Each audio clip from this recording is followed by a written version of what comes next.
Right breaking news. దుబాయ్లో ఉద్యోగాలు ఇప్పిస్తామంటూ కూడా నకిలీ ఏజెంట్లు ఎప్పటికప్పుడు డబ్బులు వసూలు చేస్తూనే ఉంటారు. ఇక ఇదే నేపథ్యంలో ఏకంగా 35 మందిని నిజామాబాద్కు చెందిన శ్యామ్ వాళ్ళ దగ్గర కూడా 3.5 కోట్లు వసూలు చేశాడు. అయితే 35 మంది దగ్గర కూడా 3.5 కోట్లు నగదు వసూలు చేశాడు. కొందరిని దుబాయ్ పంపిన శ్యామ్ తీరా అక్కడికి వెళ్ళాక కూడా పాస్పోర్ట్ లాగేసుకుని 3 నెలలుగా కూడా రూమ్స్లోనే ఉంచుతున్నాడు. అయితే ఇక ఇదే నేపథ్యంలో 15 లక్షల మోసపోయిన అమలాపురానికి చెందిన ఒక యువకుడు డబ్బులు వసూలుకి నిజామాబాద్ వెళ్ళగా 7 నెలలుగా కూడా ఏజెంట్ చుట్టూ తిరుగుతున్నా కూడా అసలు పట్టించుకొని వైనం కూడా కనపడుతుంది. అయితే మరి ఇదే నేపథ్యంలో వీరందరూ కూడా బిగ్ టీవీని ఆశ్రయించారు. అయితే దుబాయ్లో ఉద్యోగాలు ఇప్పిస్తామంటూ కూడా నకిలీ ఏజెంట్లు మోసాలు చేస్తూనే ఉంటారు. ఈ న్యూస్ మనం ఎప్పటికప్పుడు వింటూనే ఉంటాం. ఇక ఈ నేపథ్యంలోనే లక్షల్లో జీతం అంటూ కూడా మాయ మాటలు చెప్తూ ఉంటారు.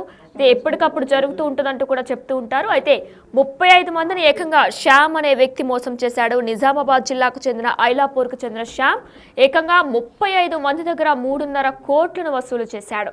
ఇక ఈ నేపథ్యంలోనే తీరా అక్కడికి వెళ్ళాక కూడా పాస్పోర్ట్స్ లాగేసుకొని వారందరి దగ్గర కూడా 3 నెలలుగా నా రూమ్స్లోనే ఉంచుతున్న వైనం కూడా కనిపిస్తుంది. 15 లక్షల వరకు కూడా మోసపోయిన అమలాపురానికి చెందిన యువకుడు డబ్బుల వసూలు కోసం కూడా నిజామాబాద్ వెళ్ళగా 7 నెలలుగా కూడా తిప్పించుకుంటున్నాడు తప్ప డబ్బులు ఇవ్వట్లేదంటూ కూడా వారందరూ వాపోతున్నారు. ఇక ఇదే ప్రయత్నంలో వారందరూ కూడా బిగ్ టీవీని ఆశ్రయించారు.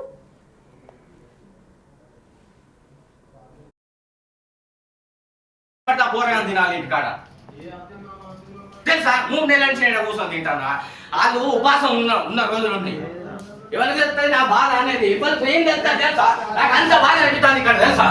నాకు నేను చచ్చినా నాకు ఎల్ఐసి పాలసీలు అయ్యో నా పిల్లగాని మంచిగా బతుకుతారు. ఆ పైసలు దొరికిన మంచిగా నాకు అంత బాధ అనిపిస్తుంది. ఇక్కడికి వచ్చి నేను చచ్చిపోతే నా పిల్లగాని మంచిగా బతుకుతారు. నాకు సార్ గంటే రాత్రి ఏమన్నా నువ్వు టికెట్ వేసి వెళ్ళిపోతానని చెప్పేసి అన్నా కదా, ఎంత అవుతుంది అంత అని చెప్పి. నా బాధ ఏంటనేది ఇంకా మీకు తెలియదు. నేను 2 లక్షలు అప్పు చేసి నేను కట్టిన 2 లక్షలుగా నాకు ఇంకా 4 లక్షలు అప్పు ఉన్నది అన్ని నేను ఆడికి పోయి పని చేసుకుంటే తీరుతా అన్న ఉద్దేశం మీద కట్ట 3 నెలల నుంచి నేను ఇండియా కూర్చొని ఉంటే నా పెళ్ళం పొరగలు ఏం తినాలి?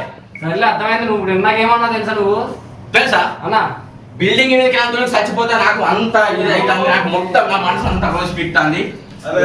మహేష్ మీరు ఏమనుకున్నా మా బాబు నన్ను కొట్టినా అంత బాధ అనిపిస్తాను తెలుసా. నాకు వీడికి వచ్చి ఎందుకు ఈ అనుభవం ఎందుకు? ఆయన ఎందుకు చేసి 3 నెలల నుంచి నేను కూర్చొని తింటున్నా. ఈ చేతులతో కష్టపడతా పోరాని తినాలి ఇంటికాడ. తెలుసా 3 నెలల నుంచి నేను కూర్చొని తింటాను. వాళ్ళు ఉపాసం ఉన్న రోజులు ఉన్నాయి. ఎవరికి తెలుస్తుంది నా బాధ అనేది? ఎవరికి ఏం తెలుస్తా తెలుసా? నాకు అంత బాధ అనిపిస్తుంది ఇక్కడ తెలుసా. నాకు నేను చచ్చినా నాకు ఎల్ఐసి పాలసీలు అయ్యో నా పిల్లగాని మంచిగా బతుకుతారు. ఆ పైసలు దొరికిన మంచిగా నాకు అంత బాధ అనిపిస్తుంది. ఇక్కడికి వచ్చి నేను చచ్చిపోతే నా పిల్లగాని మంచిగా బతుకుతారు. నాకు సార్ గంటే రాత్రి ఏమన్నా నువ్వు టికెట్ వేసి వెళ్ళిపోతానని చెప్పేసి అన్నా కదా, ఎంత అవుతుంది అంత అని చెప్పి. నా బాధ ఏంటనేది ఇంకా మీకు తెలియదు. నేను 2 లక్షలు అప్పు చేసి నేను కట్టిన 2 లక్షలుగా నాకు ఇంకా 4 లక్షలు అప్పు ఉన్నది అన్ని నేను ఆడికి పోయి పని చేసుకుంటే తీరుతా అన్న ఉద్దేశం మీద కట్ట 3 నెలల నుంచి నేను ఇండియా కూర్చొని ఉంటే నా పెళ్ళం పొరగలు ఏం తినాలి? సరేలే అర్థమైంది. నువ్వు నాకేమన్నా తెలుసా? నువ్వు తెలుసా అన్నా బిల్డింగ్ మీద కాంతులు చచ్చిపోతా నాకు అంత ఇది అవుతుంది. నాకు మొత్తం నా మనసు అంతా రోజు పిక్తుంది. మహేష్ మీరు ఏమనుకున్నా మా బాబు నన్ను కొట్టినా అంత బాధ అనిపిస్తాను తెలుసా. నాకు వీడికి వచ్చి ఎందుకు ఈ అనుభవం ఎందుకు? ఆయన ఎందుకు చేసి 3 నెలల నుంచి నేను కూర్చొని తింటున్నా. ఈ చేతులతో కష్టపడతా. విజువల్ కూడా చూసాం. 3 నెలలుగా కూడా రూమ్స్ లోనే బంధించి 15 లక్షల వరకు కూడా దాదాపు ఒక్కొక్క వ్యక్తి దగ్గర 15 లక్షల వరకు కూడా కాజేసి వారందరినీ కూడా రూమ్స్ లోనే ఉంచి ఎటువంటి జాబ్ ఇవ్వట్లేదు. అయితే ఎవరైతే మోసం చేశారో ఆయన ఫోటో కూడా మనం ప్రస్తుతం బిగ్ టీవీ స్క్రీన్ మీద చూస్తున్నాం. ఆయనే నిజామాబాద్ కు చెందిన శ్యామ్ గా కూడా మనకి తెలుస్తుంది. అయితే ఆయనే వీరందరి దగ్గర కూడా దాదాపు 35 మందిని మోసం చేసి వీరందరినీ కూడా దుబాయ్లో జాబ్ చూపిస్తాం, అక్కడికి వెళ్తే లైఫ్ సెటిల్ అవుతుంది అంటూ కూడా మాయ మాటలు చెప్పి వారి దగ్గర ప్రతి ఒక్కరి దగ్గర ఒక్కొక్కరి దగ్గర 15 లక్షల దగ్గర డబ్బులు కాజేసి వారందరినీ రూమ్ లోనే బంధించి ఎటువంటి జాబ్స్ ఇవ్వకుండా చేస్తున్నారు. అయితే మనం ఆ నిందితుడి విజువల్ కూడా చూస్తున్నాం. ఆయనే నిజామాబాద్ కు చెందిన శ్యామ్ గా కూడా గుర్తిస్తున్నారు స్థానికులు. అయితే మనం చూసుకున్నట్లయితే దుబాయ్లో ఉద్యోగాలంటూ కూడా నకిలీ ఏజెంట్లు ఎప్పటికప్పుడు మోసాలకి గురవుతూనే ఉంటారు. ఈ న్యూస్లు ఎప్పటికప్పుడు మనం వింటూనే ఉంటాం. ఇక లక్షల్లో జీతాలు, లైఫ్ సెటిల్ అవుతుందంటూ కూడా మాయ మాటలు చెప్పి కూడా వారి దగ్గర డబ్బులు వసూలు చేసే ప్రయత్నం చేస్తారు. అయితే ఈయన శ్యామ్ అనే వ్యక్తి ఏకంగా 35 మందిని మోసం చేశాడు. నిజామాబాద్కు చెందిన ఐలాపూర్కు చెందిన శ్యామ్ 35 మంది దగ్గర కూడా దాదాపు 3.5 కోట్ల నగదు వసూలు చేశాడు. అయితే కొందరిని ఇప్పటికే దుబాయ్ పంపించాడు. ఆ విజువల్స్ కూడా మనం చూసాం. అయితే వారందరినీ కూడా 3 నెలల నుంచి కూడా రూమ్లోనే ఉంచారు. రూమ్లో ఉంచి బంధించి వారు ఒక్కొక్కరి దగ్గర కూడా 15 లక్షలు కాజేశాడు. అయితే వీరికి పాస్పోర్ట్స్ కూడా లాగేసుకొని ఎటువంటి జాబ్ కూడా ఇవ్వలేదు. దీంతో ఒక్కొక్క దగ్గర 15 లక్షల రూపాయలు కాచేశాడు. తర్వాత అమలాపురానికి చెందిన యువకుడి దగ్గర కూడా డబ్బులు వసూలు చేశాడు. అయితే ఆయన కూడా నిజామాబాద్కి శ్యామ్ దగ్గరికి వెళ్ళగా డబ్బులు ఇవ్వకుండా తిప్పించుకునే వైరం కనిపిస్తుందంటూ కూడా బాధితుడు వాపోతున్నారు. ఇక ఇదే అంశానికి సంబంధించి వీరిలో కొంతమంది బిగ్ టీవీని కూడా ఆశ్రయించారు. రైట్, ఇక మరింత సమాచారం మా ప్రతినిధి రాజేష్ బాధితుడితో ఫేస్ టు ఫేస్. గల్ఫ్కి పంపిస్తామంటూ ఏజెంట్ల మోసాలు రోజు రోజుకి పెరిగిపోతున్నాయి. ఈస్ట్ గోదావరి అమలాపురం టు నిజామాబాద్ ఈ తతంగం అంతా కూడా నిజామాబాద్లో జరిగింది. అక్కడి నుంచి ఇక్కడికి సుమారు 7 నెలల పాటు ఏజెంట్ మోసం చేశాడని బతుకుదెరువు కోసం పంపిస్తానని చెప్పి 15 లక్షలకు పైగా ఇప్పటివరకు డబ్బులు వసూలు చేశాడు. సుమారు 4 సంవత్సరాల నుంచి ఆ ఏజెంట్ కోసం వెతుకులాట మొదలుపెట్టాడు. నిజామాబాద్ జిల్లాలో సుమారు 7 నెలలుగా వెతకంగా ఆ ఏజెంట్ దొరికాడు. చివరికి ఆ ఏజెంట్ దగ్గరికి డబ్బుల కోసం వెళ్తే ఏకంగా హత్యయత్నం చేశాడు. ఈ ఘటన ఉదాంతం అంతా కూడా ఒకసారి నిజామాబాద్ జిల్లాలో కలకలం రేపింది. ప్రస్తుతం ఆ బాధితుడు మనతో ఉన్నాడు. ఇప్పటికే సుమారు 35 మందికి పైగా పంపిస్తానని చెప్పి 3.5 కోట్ల రూపాయలుగా వసూలు చేసి మోసం చేశాడు. ఏదైతే ఐలాపూర్కి చెందిన కస్బా శ్యామ్ అనే వ్యక్తి ఎవరుతున్నారో ఆ వ్యక్తి మోసం చేశాడు. ఇప్పటివరకు తప్పించుకొని తిరుగుతున్నాడు. అసలు బాధితున్నారు ఏం జరిగో మాట్లాడే పని సైతం ఏం జరిగింది, మీరు ఎప్పుడు డబ్బులు కట్టారు, అసలు ఇక్కడికి ఎందుకు వచ్చారు? మాది ఈస్ట్ గోదావరి అమలాపురం నుంచి వచ్చామండి. నా పేరు భూపతి నరసింహమూర్తి. అయితే నేను కాస్పా శ్యామ్ అనే వ్యక్తి ఏజెంట్కి బాంబేలో 15 లక్షలు ట్రాన్స్ఫర్ చేశానండి 5 నిమిత్తంగా. అయితే దుబాయ్కి ఒకటి, ఇరాక్ ఒకటి, కెనడా పంపిస్తానని చెప్పేసి 15 లక్షలు తీసుకుని మనిషి దగ్గర వాళ్ళు పంపకుండా డబ్బులు ఇవ్వకుండా ఏమంటే ఎంతో బతిమాలను వాళ్ళు వెళ్ళకపోతే డబ్బులు ఇచ్చాయని చెప్పి పాస్పోర్ట్ ఇచ్చామని డబ్బులు ఇవ్వలేదు, పాస్పోర్ట్ ఇవ్వలేదు. అలాగా ఆఫీస్ బంద్ చేశాడు.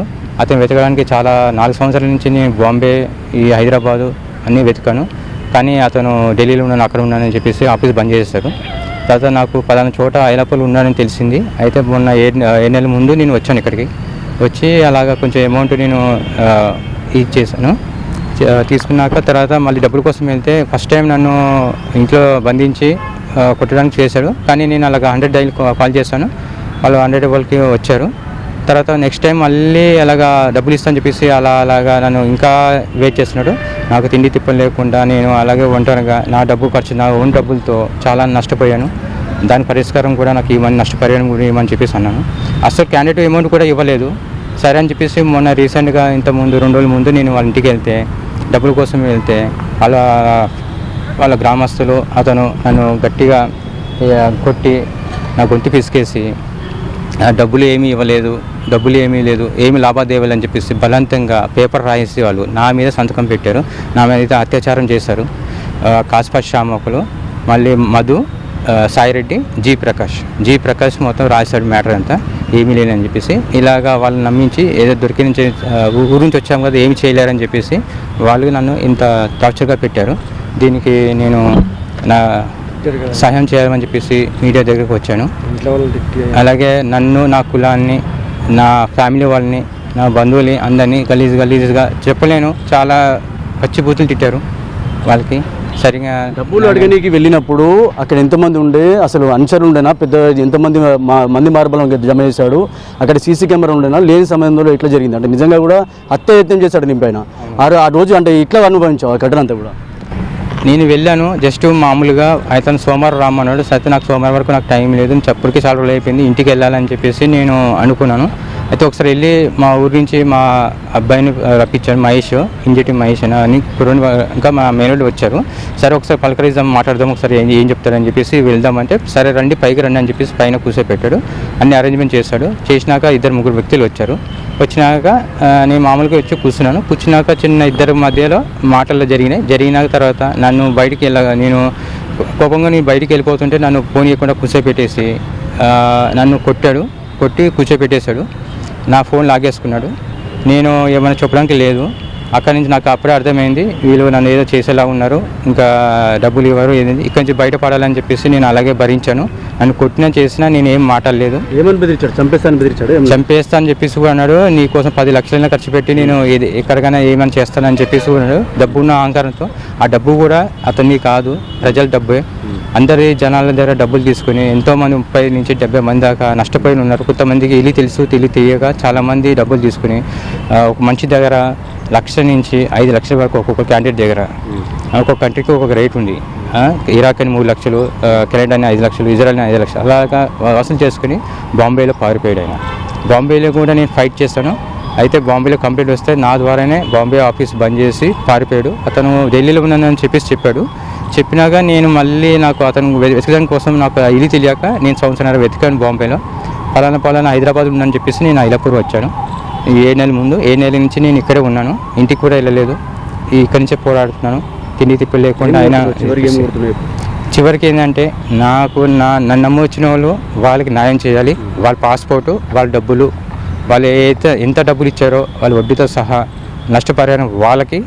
నేను 4 సంవత్సరాల నుంచి పని పాట లేకుండా నా ఫ్యామిలీని ఇబ్బంది పెట్టి నా ఫ్యామిలీని తిట్టేసి నాకు ఇంటికాడ నష్టపరిహారం చాలా జరిగింది. డబ్బులు కూడా అప్పులు అయిపోయాను. నాకు నష్టపరిహారం ఇవ్వాలని కోరుకుంటున్నాను. నువ్వేం చెప్తావు చెప్పు, నిజంగా నీకు ఎట్లా న్యాయం జరిగింది? ఆ వ్యక్తి ఇప్పుడు వరకు ఎలా ఇబ్బంది పెట్టాడు? నేను అయితే ఫస్ట్ ఒక 90,000 కట్టి ₹1,00,000 ఇంటి మీద తీసుకున్నానండి, ల్యాండ్ పేపర్లు పెట్టి. అసలు మాది రోజు తింటే రోజు తినలేని పరిస్థితి అండి మాది. అయితే ₹1,00,000 తీసుకుని 90,000 కట్టామండి. 90,000 కట్టినా జీతం 1,200 ఇస్తారు శాలరీ. 8 గంటల డ్యూటీ అని చెప్పేసి నమ్మించారండి. నమ్మించిన తర్వాత దుబాయ్ వెళ్ళిన తర్వాత అక్కడ పని లేదు, ఏమీ లేదండి. అంతకు మాకు తెలియకుండా వేరే దిక్కుని 50 మంది పైగా ఉన్నారండి అక్కడ ఇరాక్ వెళ్ళడానికి అని చెప్పేసి. వాళ్ళు వచ్చే 3 నెలలు 4 నెలలు అవుతుందంటండి. వాళ్ళు ఆల్రెడీ భరిస్తున్నారండి అక్కడ, ఎవరికి చెప్పుకోలేక. ఇదిగో పంపిస్తానని చెప్పేసి అలాగే నమ్మించి వాళ్ళని అలాగే ఉంచారండి. అయితే నేను ఇరాక్ వెళ్ళాలని అనుకున్నాను. నేను నా దగ్గర అంత డబ్బు లేదని చెప్పేసి నేను దుబాయ్కి పెట్టుకున్నాను.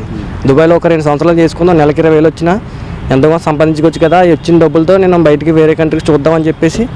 ఇల్లు లేదండి మాకు, ఇల్లు లేదు, ఏమీ లేదు, సరిగ్గా ఏమి తింటాను కూడా సరిగ్గా లేదని చెప్పేసి నేను అనుకుని వెళ్ళానండి. అక్కడికి వెళ్ళిన తర్వాత పనిలో పెట్టలేదు, ఏం పెట్టలేదు. 3 నెలల వీజా మీద తీసుకెళ్లారు. వీజాలే ఒక 2 నెలలు చేసిన తర్వాత నిన్ను ఇరాక్ పంపిస్తాం, ఇక్కడ పని చేయి అని చెప్పేసి నన్ను వాడుకున్నారండి అక్కడ. వీజా అయిపోద్ది, 45 రోజులు ప్రాసెస్ ఉంటుందని చెప్పేసి 3 నెలల వీజా అయిపోయిన తర్వాత వీజా వేయలేదండి నాకు. వీజా కూడా వేయలేదు. వీజా వేయకపోతే అన్న వీజా వేయలేదు నాకు అని చెప్పేసి అని అడిగితే వీజా పడుతుంది, ఇంకా వెయిటింగ్లో ఉందని చెప్పేసి అని చెప్పుకొచ్చారండి. వేరే వాళ్ళని అడిగితే వీజా వేసిన వెంటనే పడుతుంది అని చెప్పేసి అన్న వీజా కూడా పడలేదు. వీజా కూడా చచ్చిపోయింది అన్నది. వీజా చచ్చిపోతే తర్వాత ఇంకా అక్కడే ఉన్నాను. అలాగా సంవత్సరం పాటు వాళ్ళకి సాయం చేశానండి. వాళ్ళకి సాయం చేసి వాళ్ళకి డబ్బులు పంపిస్తే 3 కిలోమీటర్లు నడుచుకుంటూ వచ్చి 4 కిలోమీటర్లు పట్టిందండి. డబ్బులు వాళ్ళు పంపిస్తే ఏం డిమాండ్ చేస్తుంది, ఏం కోరుతుంది? నేను 2 సంవత్సరాలు అక్కడ చేసుకుంటే ఎంతకంటే 4 లక్షల దాకా సంపాదించుకున్నాను. అక్కడ సంపాదించుకుని మళ్ళీ వెళ్తాను. 4 సంవత్సరాల నుంచి అదే పాటలు పాడుతున్నాను. మళ్ళీ ఇక్కడికి వచ్చిన తర్వాత హైదరాబాద్ వచ్చిన తర్వాత దగ్గర పాస్పోర్ట్ తీసుకుని వేరే దగ్గర కెనడా పంపిస్తానని చెప్పేసి పాస్పోర్ట్ తీసుకుని ఇప్పుడు దాకా పంపించలేదు. 1.5 సంవత్సరాలు అవుతుంది పాస్పోర్ట్. నాకైతే 2 సంవత్సరాలు వేసుకున్న డబ్బులు అక్కడైతే నరకం చూశాను కాబట్టి వాళ్ళకి పని చేసినట్టే. ఇంకా వాళ్ళకి 2 సంవత్సరాల డబ్బులు, నా పాస్పోర్ట్ ఇప్పింతే సరిపోద్దండి, ఇంకేమవుతుంది నాకు. ఇది మొత్తంగా ఏదైతే దుబాయ్, కువైట్ లేకపోతే ఇరాక్ పంపిస్తానని చెప్పి చాలామందిని కూడా కస్బా షామ్ అనే వ్యక్తి మోసం చేశాడు. ఇప్పటికే మన బిగ్ టీవీ వద్ద ఒక వీడియో కూడా ఉంది. ఎక్కడైతే దుబాయ్లో ఒక రూమ్లో 35 మంది పెట్టిన తర్వాత కనీసం బాధితులు ఇక్కడికి వచ్చినప్పుడేమో వీళ్ళపైన హత్యాయత్నం జరుగుతుంది. అక్కడనేమో దుబాయ్లో 35 మంది రూమ్లో ఉంచితే ఒక ఆయన ఆత్మహత్య చేసుకున్న యత్నంలో అక్కడ కాపాడిన ఒక వీడియో ఉంది. దాన్ని కూడా బాధితులు ఆ వీడియోని కూడా విడుదల చేశారు. ఏదైతే ఇప్పటికే చాలా వరకు మోసపోయాం, గత 4 సంవత్సరాలుగా వెతుకుతున్నాం. ఎక్కడో అమలాపురం నుంచి నిజామాబాద్కి వచ్చి చాలా వరకు అతని ఆచూకీ కోసం వెతుకులాట మొదలుపెట్టారు. చివరికి ఆచూకీ దొరికితే ఆ డబ్బుల కోసం వెళ్తే చివరికి హత్యాయత్నం చేసే ప్రయత్నం చేశారు. 10 లక్షలు ఇచ్చి నిన్ను మట్టు పెట్టడానికి కూడా సిద్ధమైనా కూడా మట్టు పెడతామని చెప్పి కూడా ఆయన బెదిరించిన ఘటన వెలుగులోకి వచ్చింది. దీంతో ఒక్కసారిగా నిజామాబాద్ జిల్లాలో కలకలం రేపింది. ఇప్పటికైనా అధికారులు ఇక్కడ సంబంధించిన ఇప్పటివరకే దీనిపైన పోలీసులకు ఫిర్యాదు చేశాడు, తన న్యాయం చేయాలని కోరుతున్నారు. మొత్తంగా నిజామాబాద్ జిల్లాకు సంబంధించి బాధితులు బిగ్ టీవీని ఆశ్రయించారు. ఇప్పటికి కూడా పోలీసులను కూడా వాళ్ళని అడిగే ప్రయత్నం కూడా చేసింది. దానికి సంబంధించి కూడా ఎవరైతే బాధితున్నారో వాళ్ళకి న్యాయం చేస్తామని కూడా చెప్తున్నారు.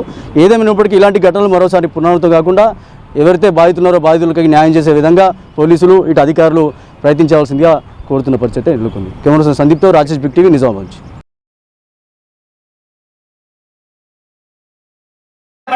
తినాలి ఇంటికాడ తెలుసా? 3 నెలల నుంచి కూర్చొని తింటానా?